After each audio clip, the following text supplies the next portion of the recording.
Right. Okay. Welcome everybody to the Heaven and Earth podcast. I'm Crystal. And I'm Matthew. And today we are interviewing a great teacher and healer that we've both worked with when we were in Pittsburgh. Feel super grateful to have caught her while she was in Pittsburgh because she's all over the world and back in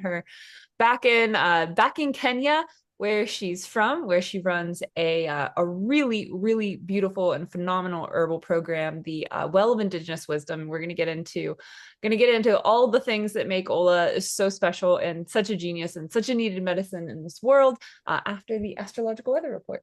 Yeah, so right now the moon is actually applying a conjunction to Jupiter within 2 degrees. This is a very close conjunction in the sign of Gemini.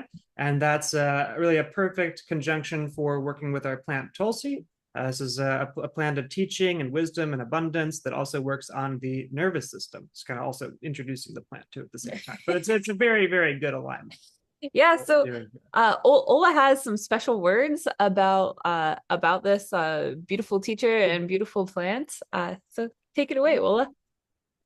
Well, thank you so much for inviting me. I'm just pouring a little more of some Tulsi in my cup. As you can see, I'm sipping on it. I have a little leaf in there, well, a big leaf compared to other forms of Tulsi. This Wow. is, yeah, this is so we're saying Tulsi, we're using this Sanskrit word from Ayurveda, but this plant is found all over the world, and there's several species. I can't remember how many, but I know there's over 20 species of the oxymum, and then species, right? So I think one that we're very used to is the oxymum tenifolium and the oxymum sanctum, which is a Krishna and the Vana. But what I'm drinking is gratisum. Gratisum. Yes, gratisum. So let me just take a sip so I can tell you how great it is.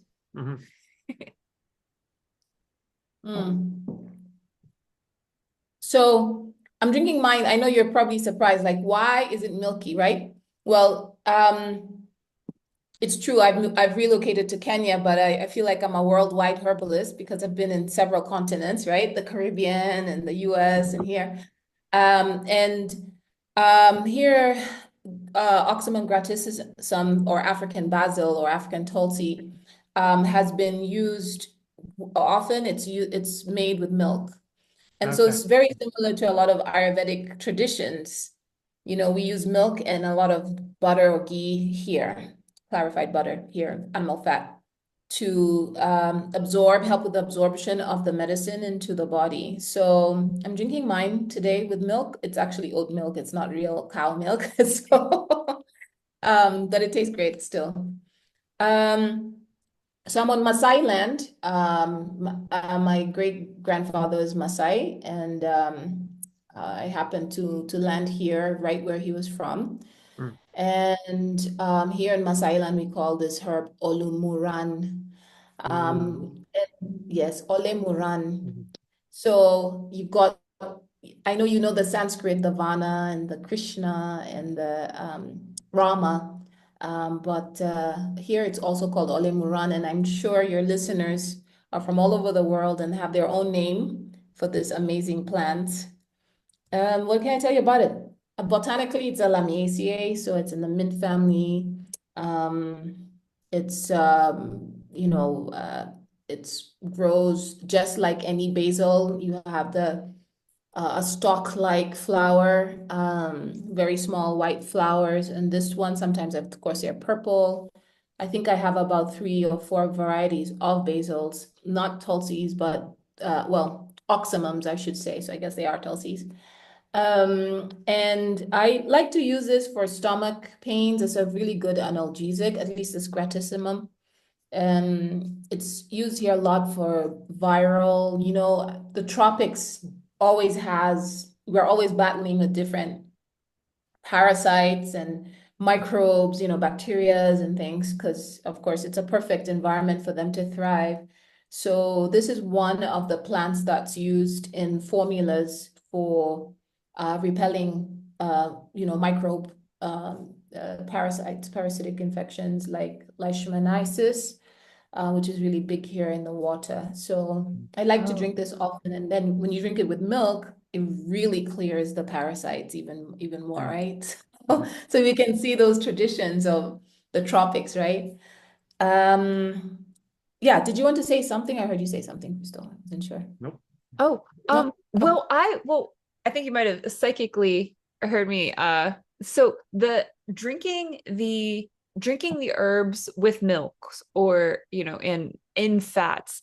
You mentioned that that's like, common in the tropics, but I feel like that yeah. that might be one of those pieces of folk wisdom that at one point was all over the world, right? Because fats are, so important Yeah, for, you know, absolutely. yeah, I mean Yeah. for the brain, for many things. But I feel like that it's become less and less common, right? At least in the West, including the, Yes. the milks or the fats in with formulas. Yeah, definitely. I mean, yeah, the West is more like just boil it up in water and drink with sugar or honey. But here, it's very much no sugar, no honey. And it's either, milk by itself, milk or fat, or both inside a formula. So even coffee, I've been drinking my coffee. I love coffee, which is from here as well. And so it's it's just on another level for me. And I wasn't much of a coffee drinker in the US, and I know it has this horrible name in the US, but here it's a very traditional, but it's you drink your coffee with fats, Mhm. with ghee. And I think that's just a whole changer. It just changes the entire connection with coffee. So it's the same with most of our herbs. Yeah. There's a medicine man here. He came to me. He was injured recently, and he was injured by his rib, right by his descending colon, and he couldn't go, and he hadn't gone for 4 days, had a bowel movement for 4 days, and so I gave Wow. him something, and he wanted to go, but the pain, right? So something for pain, something to help him relax, and then also go and get everything out.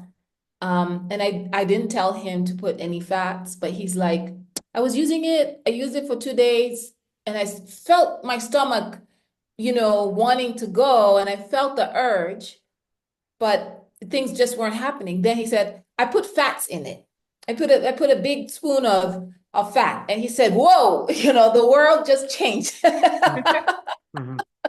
Everything. So in Ayurveda, actually, I don't know this for traditional Chinese medicine, but I definitely know this for Ayurveda and African medicine, that fats is one of the ways to transport your medicine to the location you want it to go. Yeah. It's Nice. very localized. Yeah. So we're looking at Tulsi as this nervine overall. All the Tulsis I know are nervines. And actually, they're all microbials. Tulsi, common Tulsi, the one we're used to in the US, is very good for COVID. Actually, there's research out there. I don't know if you've seen it, but Haven't. for herpes, like yeah, for Oh, herpes, which COVID is one of those types of one of the types. Holy basil is excellent, and it would be excellent topically, which we've used it Wow. traditionally for that here in Africa, in Ayurvedic medicine as well. Here we use this plant and many other variations of the oxymums for herbal baths, spiritually to work with fortune, working with fortune. So really bringing in peace and fortune into your life. You feel like you're losing a lot or you're not feeling fortunate. Generally, the herbalist and the medicine person will advise for you to take a bath with this and maybe other herbs in the formula. And I believe it's the same thing with the in the Ayurvedic tradition. Mhm. Um, Not baths as much, but oils are very much recommended. Of course, the oils are also good for like hair and skin, but the baths also support that hair and skin, but that's superficial. On a spiritual level, also bringing peace, prosperity, and things like that. And also growing the plant, having the plant nearby. When I was living in Puerto Rico, the Tulsi Oxymum sanctum, wow, all over. I was like Mama Holy Basil because the plant loved me. and planted its beautiful woody, I mean, it became this beautiful woody sub-shrub. I call it a sub-shrub, right? Because it's not quite a shrub, but it's like, but and the similar shape right at the doorstep of my house. And that's such a blessing. That is seen as a blessing in the Vedic traditions, right? It's seen as, like, yeah, we are blessing you with the blessings of, the holy ones, right? Because in the Vedic tradition, she is like a goddess. She's an avatar for Yeah, Lakshmi, I yeah, think. Yeah, Brahmi. yeah. Yeah, this is for the Brahmi lineage, for spiritual priests, and which I am a priestess, and so the plants know us, right? The plants know who to what when they when we're doing our work, right? They know where to go, and they know that they trust that those individuals will use them for the work, with the work. And I think also plants are allies, right? So in a sense, she knows that I'm doing my work. And so, hey, you need my support. Drink this sometimes, bathe in this sometimes, give it sometimes. Yeah. Yeah. So that's And so amazing.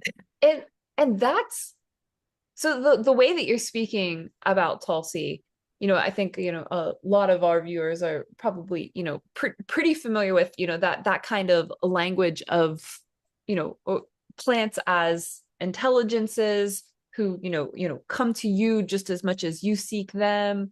But that's so you're a unique teacher, and one of the reasons I've always, really admired you, right, is because you bring that spiritual power and that spiritual, this indigenous insight in alongside a scientific and clinical perspective, right? Could Yes. you speak to a little bit about like how that merger of your work occurred, Yes. or how you see yourself as bridging those worlds? Yeah. Well, it's an interesting perception that you've had and several people have.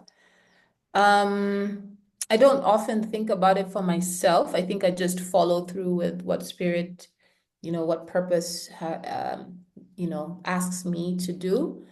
And I certainly am a human just like all of us, here we're all here to learn and to have experiences. So, I'm there as well.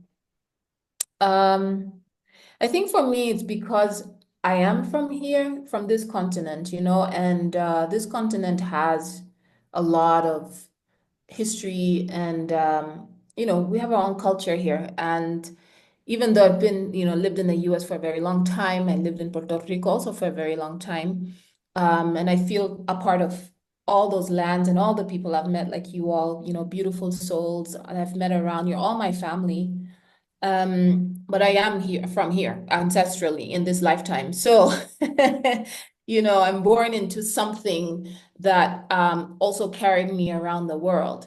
And so, with that being said, I had to always remember that. I had to remember always the stories of my grandparents and the stories of the earth here, the stories of our culture and our traditions and our people, to preserve that because it meant so much to my ancestors and it means so much to my ancestors. I can't let it go. Even though many people do. Many people go to Europe or wherever and they're like, oh, that's the past, who cares about it? For me, I couldn't. I can't. It doesn't. So I had to think about how do I merge this and keep preserving what this important wisdom from this land. How do I carry that around the world and speak to people in a way they can understand me? And so it began with, okay, go get a higher education and let's see if that will help you to get more languaging. And it did. It wasn't what I expected, though. It was more of like, oh, I study, it was also for me to learn, like, oh, you can, this plant like Tulsi, it has a lot of flavonoids, right? Okay, what are flavonoids, right? These antioxidant properties, right? What do they do? Oh, the intercellular, connection of just like, taking care of free radical, it's a free radical scavenger, right? Eating up all these tumors and things that we don't want in our body, mutations. And that's language itself, right? That I needed to learn. Like right here, if I spoke like that here, people would be like, what? What are you saying? Mhm. But so here it's Tulsi. Oh, it's so protective, right? Drink it. It will protect you from all kinds of evil spirits, right? And somewhat the traditional Chinese medicine has a similar thing. You know, they say evil heat, right? Evil Mhm. cold, evil wind, right? And I get it. I get it because they're like, it's merging that science of the West and science of the East. But both are science. Both are languages of science. And there's none that's Right. superior or different from another, Right. right? It's just Yes. language. So Mhm. that's how I came here. I got here to be more clinical and keep the indigenous wisdom because it's two languages that I'm speaking, and it's to connect people, and it's also to inform people that both can be bridges to understanding each other, and we together with both we can progress, you know. Here in Africa there's a saying, I didn't hear about this in the Caribbean as much, but I think islands have the same culture, even though I didn't hear about it being spoken, but we definitely hear it being spoken about here in Kenya at least. That we really welcome, we're very hospitable, we welcome guests because they come with different information that we're curious about, and we want to add that, and we believe that if we add that information to our own, we'll be better people. So it's naturally syncretic. Yes. Yeah. So I would love to speak about that a little bit more because that's a complicated topic, right? So it's like I love Mm-hmm. what you're I completely like love what you're saying. And the way that I kind of frame it, right? It's like the science of the West is a particular kind of it's a particular lens. Yeah. It's a story, right? Yeah. It's a story that Yeah. you watch and observe occurring in a particular way, right? And these stories in the way with the way that you're bridging, they all make the same they all land in the same kind of truth, and they can assist in finding more details or more perspectives at which to look at, the thing in itself that it's pointing towards, right? And Mm-hmm. I think syncretism, we both think syncretism is really important, but it's complicated, right? Because of issues of Appropriation. appropriation, colonization, right? Like how do Mm-hmm. you how do you carry that? And is there like Mm-hmm. are there any keys that help us to like do that work of developing different ways of seeing, which we need, right, in order to Yeah. like get through this age, but do that in like a respectful way. Do you see what I'm Yeah. asking?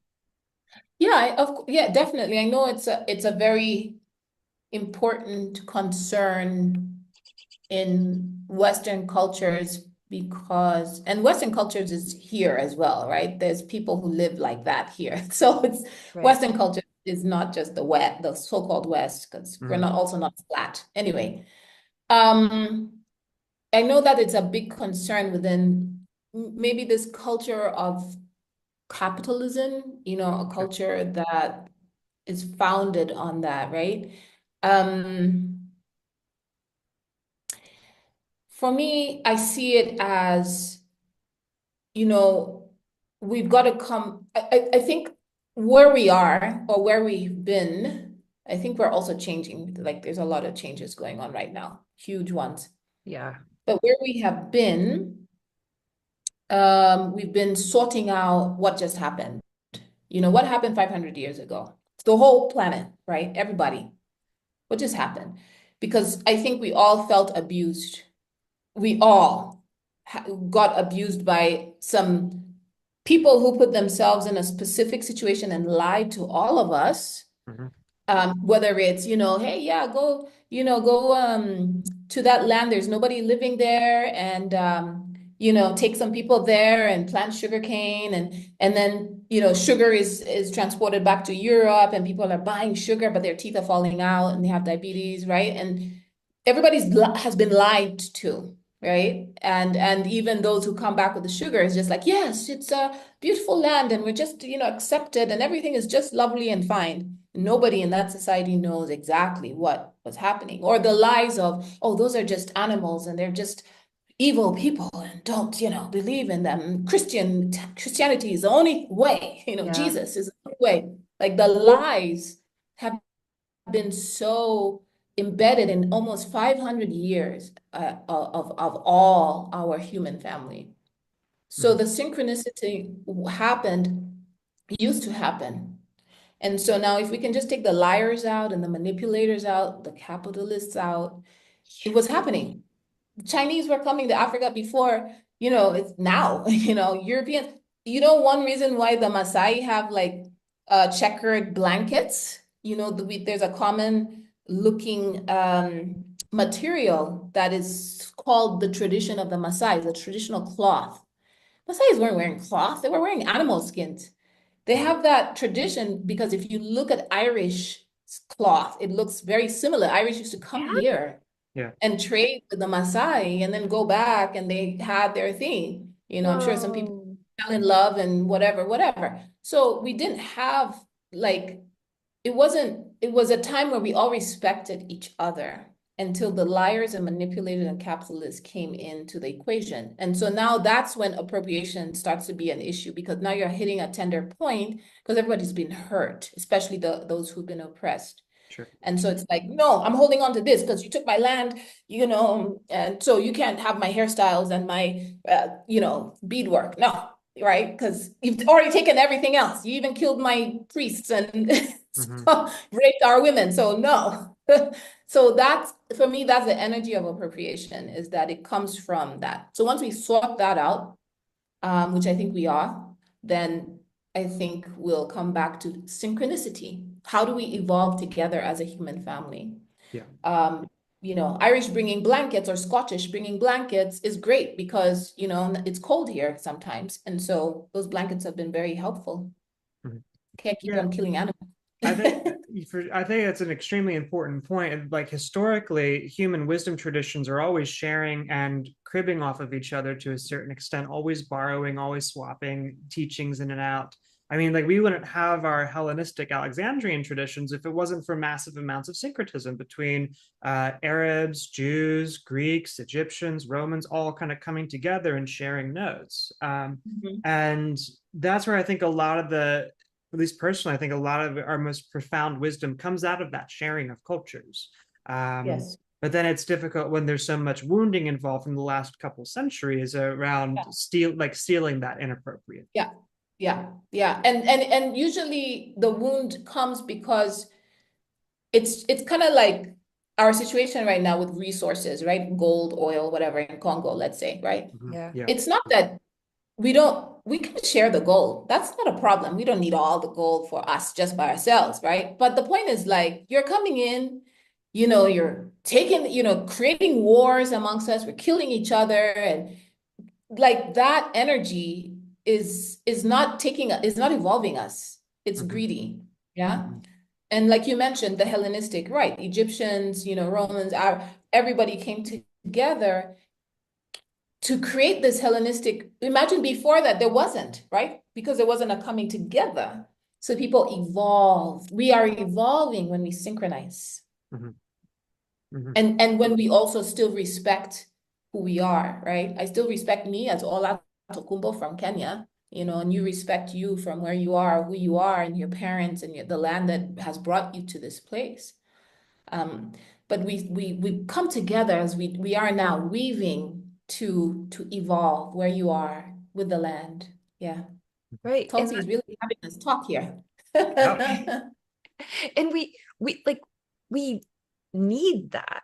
Like it feels like I'm so glad that we're having this conversation because it feels necessary because in order to because we've lost so much, right? Because of these liars. We've Mhm, lost so much of our traditions, like the Celtic, the Irish tradition, mhm, which most of a lot of our ancestors are from. mhm. It's like they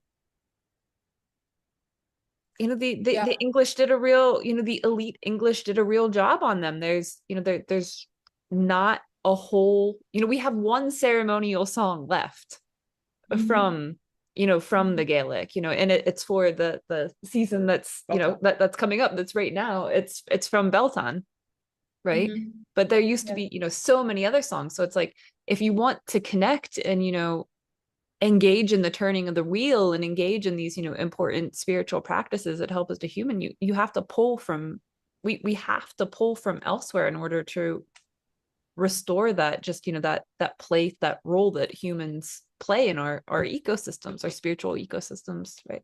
And rightfully so, because with respect, of course, rightfully so. Because if we've been synchronizing before, let's say, the 500 years, then, there's bits and pieces in other people's traditions. That's why I always teach all Indigenous people are the same. I mean, I've studied a lot and been with a lot of Indigenous people in so many places, everywhere, all the way from the Celtic down to the Zulu. I've been all over. And there's no one who doesn't have a medicine wheel.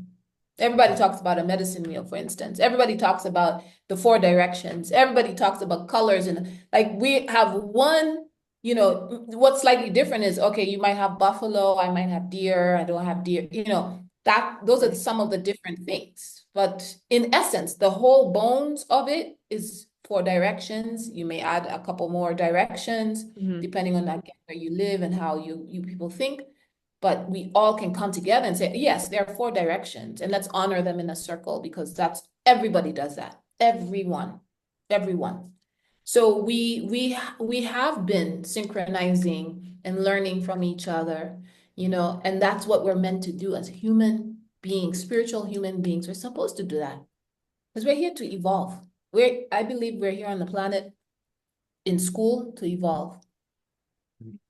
And I just wanted to, you brought up that you've studied in so many different Indigenous traditions, and we know that you've been through you've been through a lot of initiations, more Yes. initiations than anyone else I know. It's such an honor to get to get to speak with you and study with you, and encourage everybody Yeah. watching study with Ola. She's amazing. But would you mind sharing a little bit about how those initiations changed you, or how those, working with these traditions have, empowered you as a healer and a teacher? Mm. Yeah. Mm. Yes, I think they're personal. Not that I'm not saying that I'm not talking about it, but they were personal. I think all initiations are personal, Yeah. actually. Um, for me specifically, they were personal for the fact that those 500 years had destroyed some part of my family.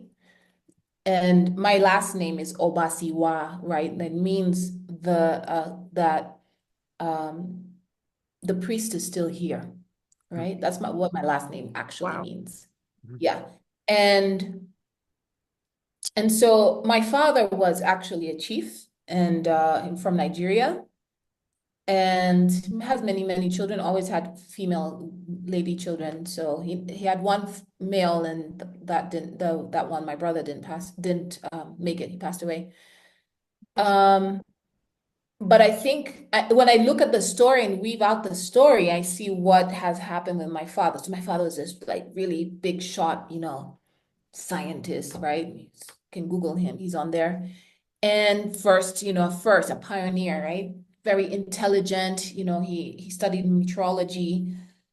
So he was very into Wow. astrology, by the way. Yeah, he was Wow. into that. And I'm wondering to myself, like I would have really loved to have had more of a connection. He passed away, at a time I wasn't able to, I wasn't yet here to ask him these questions. But you know, I've read some of his speeches, wondering about the stars and planets and life on other planets and things like that. But in a space that's the United Nations, right? So I'm sure I know he was limited to what he could speak, or some things were censored, right? Um, and so why I'm talking about him is because he did come from a priest lineage. He's a chief, come from actually a royal lineage. And in Yoruba culture is Yoruba. So in our culture in Yoruba land, you have chiefs in different villages. And so there's cycles. A chief could rule for 30 years. I mean, a king could rule for 30 years, and then you look for another chief. That chief becomes installed as a king and then rules for 18 years. And then you go to another village. So it's never really like, oh, you were the king, you have a son, your son inherit. No, it's not like that. It rotates within families. Oh, So my father's family's time came in the 90s. I believe it was early 90s or late 80s. And he refused it. He didn't want it. So he said it was full of fetish things and things of the past. And he's a Christian oh, and he works for the UN. And so I don't need that, which is exactly what brought him to where he is, right? So how can you do that, right? That's why when you asked me, I had to preserve what I know. I couldn't throw that out and be like, well, I'm American, I'm from Pittsburgh, and I'm just, all about just, Midwest herbs. I had to be like, no, I'm also Kenyan and I'm going to bring some Africa here. I don't care if I'm in Pittsburgh, nobody's African. It's all right. We are all family. So um, he denied that.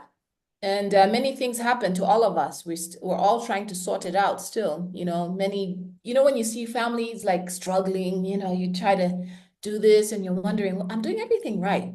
Why is it all flopping? Well, you look back to your ancestry and you're like, oh, okay. So if you are a chief and you refuse to be a king and it's in your bloodline, it's like a bad thing. There's not many blessings that come through because you're cutting off an old ancestral blessing from long, long, long, long time, ancient days when people's power, the power of the word it reaches to this moment. So this is the issue. This is the issue. The issue is that people disconnect from their past and from what is meant to be for them. I don't even remember exactly what the question is, but I think it was something like that. And so why it's important to preserve our history and our indigenous ways is for the blessings for ourselves and for the future generations. the way you're talking about it, what I'm feeling is like it's the creation of like a kink in a hose or a kink in or a kink in like a telephone wire that doesn't allow particular The communications or message. power Yeah. to Yeah. come through. So Mhm. that's like we talk about like the loneliness epidemic, right? I feel like this is like the root of the loneliness epidemic, what you're talking Absolutely. about. Absolutely. Absolutely. I was thinking about that too. I know the last question was about initiation and why I went through all the initiations. It was personally to find myself, to find the priestess in myself. I didn't know it was there until I went back home and kept on going back. And it was like a secret, because Wow. we weren't supposed to know we were from this lineage. And then they're like, what do you do? I'm a herbalist. Oh, really? Yes. Oh, yeah, actually your great grandfather was a very famous herbalist. Oh, really? Really? What was his name? Oh, there's even a song about him. Then they sing it, and it's like, what? That's a powerful song, Whoa. and then why was he so powerful? Oh, yeah, by the way, we're from a royal, and I'm like, what? And so like, well, we need to validate this in the now, right? So we need to bring this forward because king royalty is meant to be serving and teaching the people, right? Yeah. That's what that means, right? That's what it means, at least in our tradition. Mhm. So that's that. The other question is, yes, as far as us now, well, you were talking about now being a moment of what was it? Moment, what did you say? What was the word you used? The words you used? Well, that we're isolated, right? That we're Like, isolated. Yeah, the yeah. moment of Loneliness. Yeah. loneliness. Loneliness. Mhm. Yeah, I think about that. Like, I think that's why it's important for us to do these things, right? To talk to each other and like find our tribes because if you don't, you feel like you're crazy, or are you the only one thinking the way you think?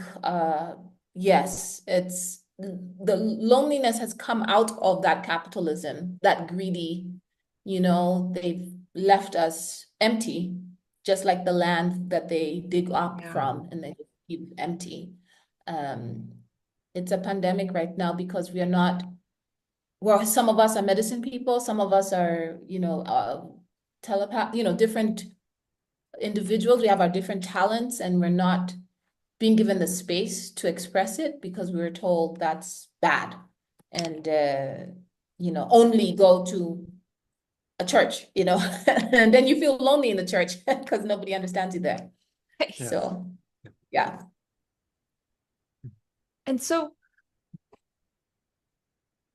that what I had with the initiations, right? Like doing that, or what would you recommend, right, for that? So the way that the way that I'm hearing you and the way that I'm feeling this, it's like that connection to your ancestors, or those tools that we have to let our Mhm. ancestors speak through us, Mhm. right? Or like or guide us, or feel into our birthright. It's like if we do the work to open up those channels, it's like also easier for us to find our place in our community, right? That like puts us in the place where we belong, right? And Yeah. that can bring balance to our communities, our society, Yeah.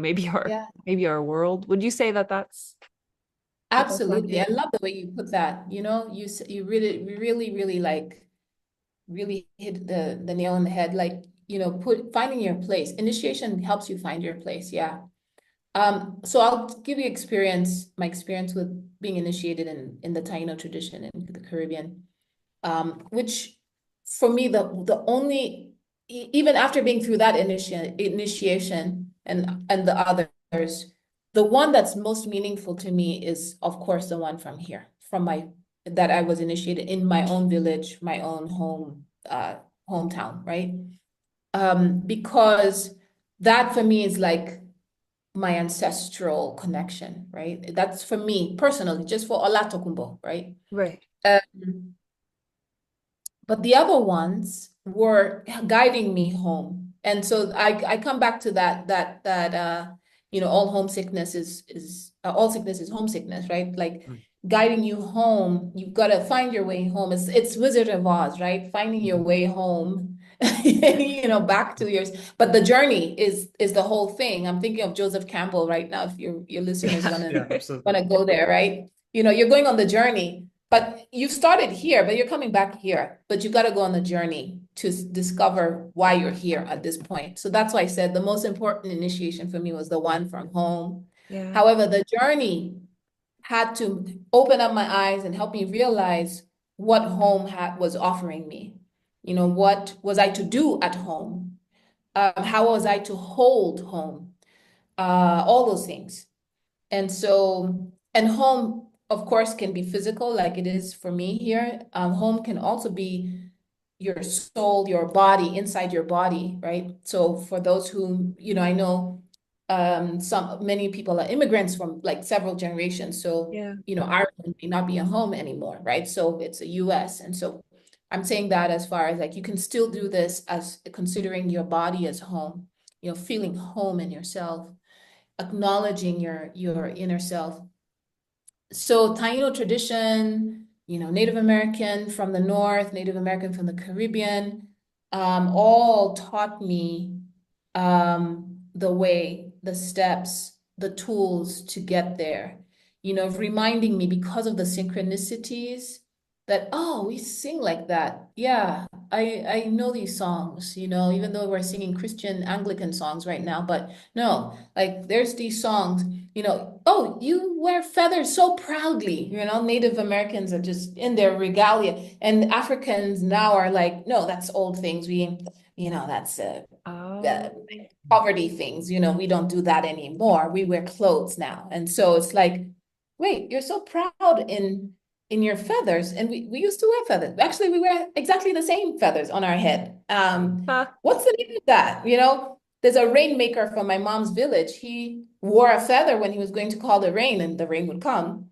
And it was like, a specific peacock feather. And I'm like, okay, so why do you wear a feather in the Lakota tradition or in the Iroquois tradition? Why are you wearing a feather in the Taino tradition? Oh, because it falls in the air energy, the air element, connects us with the wind. Oh, no wonder the rainmaker in my village can just bring rain through with his feather. Of course, there's other tools in connected.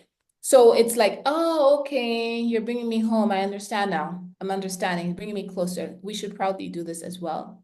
That's why synchronicity is so important, right? Yeah, yeah. You understand the common truth and the threads. When I was like, if 5, 6, 7 different cultures are all doing the same thing, they can't all be wrong. It's pointing at something Exactly. that's true. It's like objectively true. And you're proudly wearing it. Like I should proudly be wearing mine too. Like I can leave you, bring back the pride in myself, bring back the, that it's okay. Because obviously that 500 years of brainwashing taught us that it's not okay.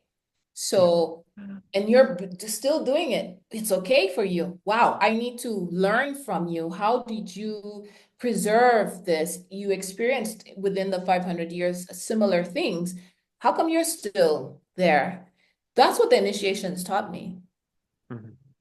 Right. Yeah.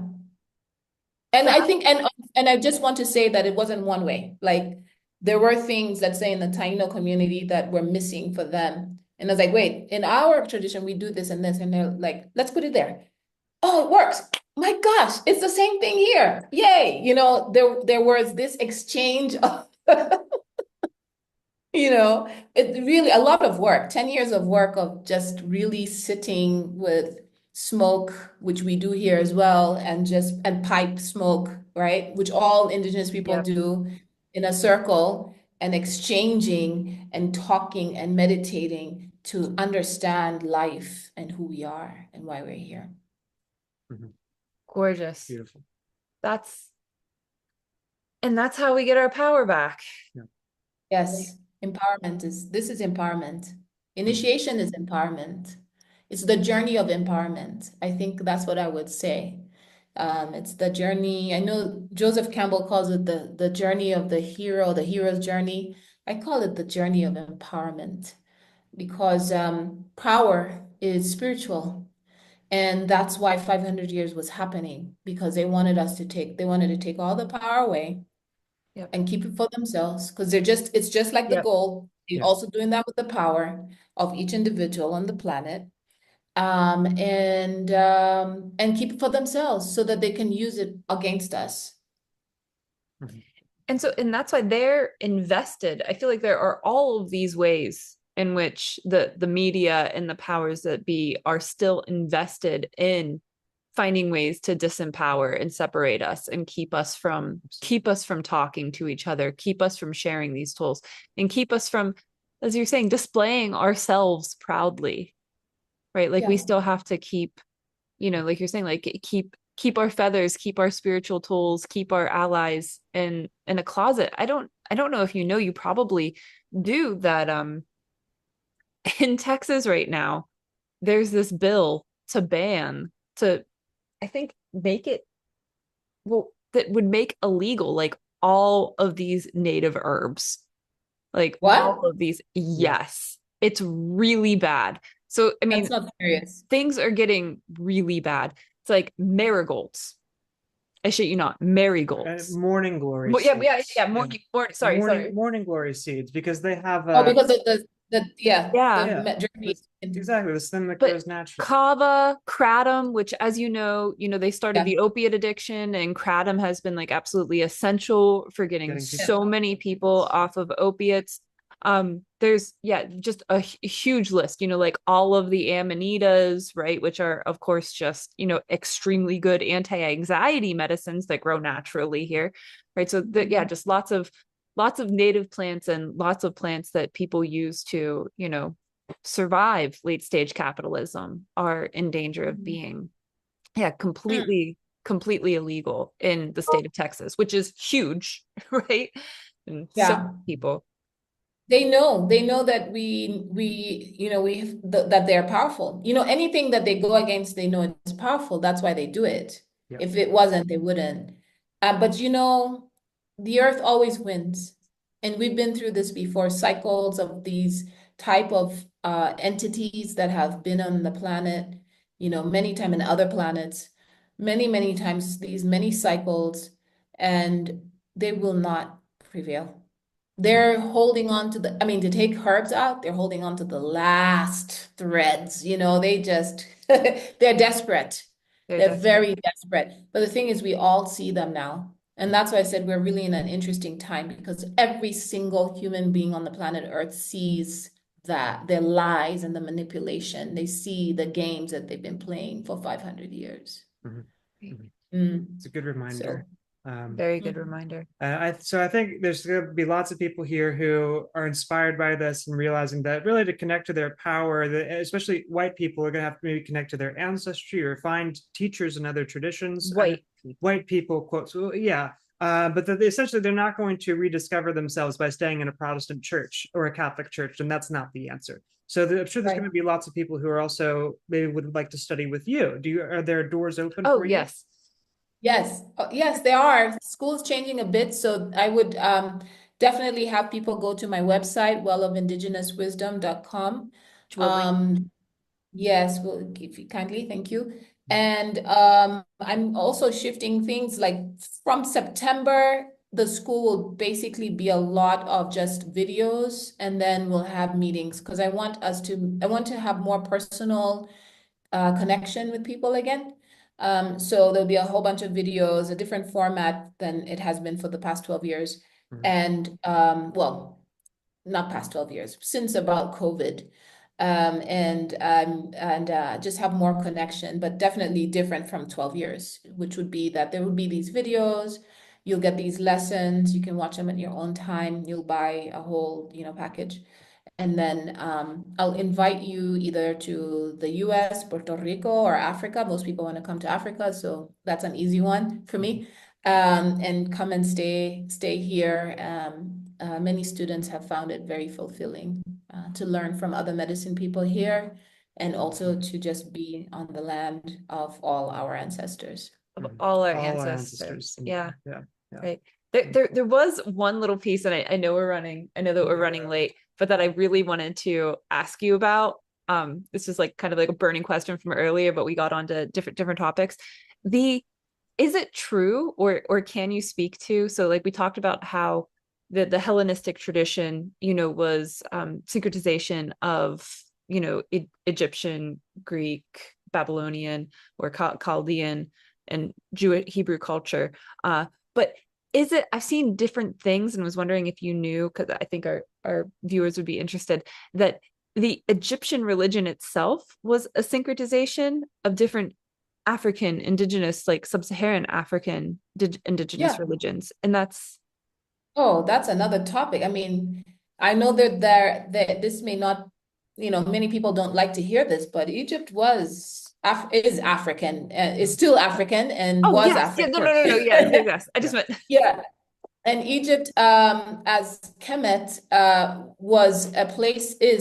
was historically a place where everyone went to school, where people went to study. And I mean, not like, ABCD, but spiritual school, yeah, behavior, like character, which in all African, including the North Africa, South Africa, that I've been to Egypt several times actually, and I've had a lot of good engaging conversations there, and also visited many pyramids and been in these spaces, really feeling the energy of the land, and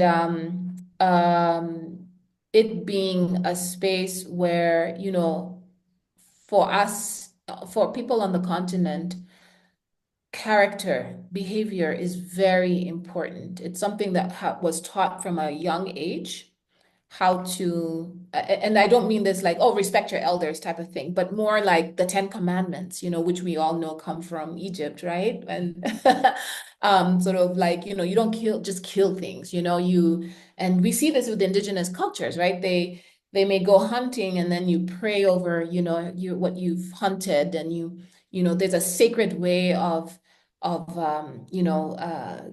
hunting, right? Of taking life, right? So it's and even war, if there happens to be a war or something, there's blessings, and people coming back from war, there's blessings, and there's like a therapy place. Like this is what was taught, something that we don't have much anymore, right? You'd never leave a mother, a birthing mother by herself or after she's birthed. There's specific things that you would give, specific smokes that you would burn. So there are so many recipes that Egypt had that we also practice in the sub-Saharan Africa. So I have this copy of the Ebers Papyrus, right? And I read it, and there are words in it that I was like, what? This is words in my mother tongue, like pop, and and these are mixtures. And then also the formulas are formulas that we find when we're working our priest work, like very strange things, like take the blood of a pigeon and then mix it with the feces of this, and then, mix it with the cornmeal, and then say these chants. You find that we do the same thing. We have the Wow. exact same thing, just maybe the language is different. So we have the exact thing, synchronicity, but also, not far, we're not far from each other, right? It was because it was a learning center. Yeah. Yeah. So we Okay. go back to where we go, and then you say it in your language, but you're doing whatever you learned from there, and everybody goes in their places. So it's a central library, school, university place. Yeah. Awesome. Comment. Good. Mm. We can explore Thank that you. more in a part two. Yeah, we'll explore that more in a part two. Yeah. Yeah, we're already It's a deep quite thing. long. We're getting Yeah. a little, yeah. Okay. Thank Okay. you. Yeah, All right, thank you very so much, Ola, for speaking with us. And yeah, we're gonna put links Thanks to work with you. links to work with you below. And yeah, highly encourage you to sit at the feet of this beautiful priestess and elder if you get the chance. Right. Thank Bye, you. everyone. Everybody, Bless thank you you. all. Thanks. Thank you.